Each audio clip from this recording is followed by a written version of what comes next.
যৌথ সংবাদ সম্মেলনের কথাটি ছিল, অর্থাৎ আবাসনের থেকে সঞ্জীবা গার্ডেন থেকে, সেটা কিন্তু ইতিমধ্যে বাতিল করা হয়েছে। আপাতত যেটা বলা হচ্ছে সেটা যে ডিবি হারুনের নেতৃত্বে যে টিমটি সঞ্জীবা আবাসনে ছিল তারা কিন্তু কিছুক্ষণ আগে বেরিয়েছে এবং তারা সেখান থেকে বেরিয়ে এখন যাবে যে ঘটনাস্থলে দেহাংশ ফেলা হয়েছিল, অর্থাৎ ভাঙড়ের বাগজোলা খাল এলাকা, সেখানে তারা যাবে। আবার সেখানে নিয়ে যাওয়া হচ্ছে আজকে সকাল থেকে যখন এই হোটেল থেকে বেরোনো হয়, তারপরে কিন্তু সিআইডির একটি প্রতিনিধি দল এই ডিবির দলের সাথে যুক্ত হয়। তার সঙ্গে ছিলেন একেবারে জিহাদকে আজকে সঙ্গে নেওয়া হয়। জিহাদকে সঙ্গে নিয়ে কিন্তু মূলত সঞ্জীব আবাসনে যাওয়া হয়। ডুপ্লেক্স যে আবাসন তার কোনায় কোনায় ঘুরে দেখা হয়, কিছুটা যে ঘটনার কীভাবে পুনরাবৃত্তি হয়েছিল সেই পুনরাবৃত্তি করে দেখেন জিহাদ। এবং তারপরে যদি আপনি দেখেন জিহাদকে সঙ্গে নিয়েই কিন্তু এই বাগজোলা খাল সেখানে যাওয়া হচ্ছে এবং গোটা বিষয়টা পর্যবেক্ষণ করার জন্য হাই কমিশনের তরফে কাউন্সিলর আলমাস হোসেন তিনি কিন্তু এই দলের সঙ্গে রয়েছেন।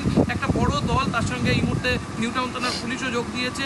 ট্যাক্সি ড্রাইভারকে গতকাল যে জেরা করা হয়েছিল যে ডিবির দলের পক্ষ থেকে, সেই জেরা এবং তার সাথে একেবারে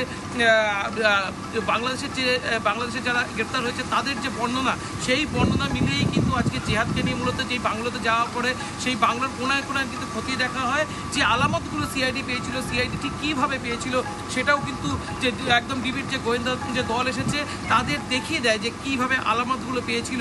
তবে অবশ্যই করে একটা গুরুত্বপূর্ণ কথা, সেটা কিন্তু বারবার বলছি, যে এই মুহূর্তে এমপি সাহেবের যে চশমা এবং তার যে জামা কাপড় সেটা কিন্তু উদ্ধার হয়নি। আজকে যে নতুন করে সেই কোথায় সেগুলো ফেলা হতে পারে সেটা নিয়েও কিন্তু আজকে আর একবার তল্লাশি সেটা কিন্তু চালাতে হতে পারে এবং সেক্ষেত্রে ডিবির যে দল সেটা কিন্তু গুরুত্বপূর্ণ ভূমিকা রাখবে।